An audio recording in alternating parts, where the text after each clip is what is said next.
certainly these tariffs, if they come or when they come, would be extremely detrimental not only to Canada's economy, but to America's as well. And so that's really the message that federal officials, along with provincial officials who have been kind of having conversations with, courting, trying to convince governors, senators, congressmen and women about just how linked our economies are. I mean, the United States, Canada's largest export trade partner, Canada, the largest export trade partner to 36 of the 50 states.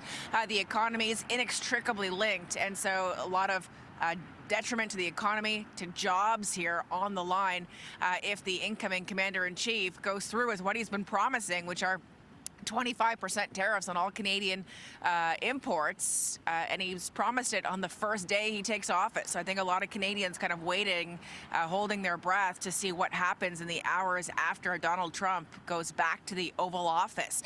There's some speculation, certainly on American networks, that he could start signing executive orders about an hour after he's inaugurated. So that's going to be a pivotal moment. As for what retaliation looks like, let's be clear, the federal government has said there is going to be retaliation.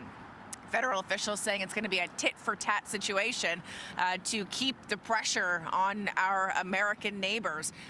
Tariffs on what exactly? We haven't heard specifics in terms of lists on either side, but Canada has already said to CTV News, federal officials confirming to CTV News, things like orange juice, some steel products, some ceramics are part of the consideration for tariffs for products coming in from the United States, and then export tariffs on things like Canadian energy, Alberta crude oil. Premier Doug Ford threatening to cut off power to 1.5 million American homes in New York, Michigan, and Minnesota that rely on Ontario's energy. And Melanie Joly, Foreign Affairs Minister, down in Washington on Friday, is saying the U.S. could be starting the largest trade war in decades. And so all eyes now on Washington, on what happens in the next few hours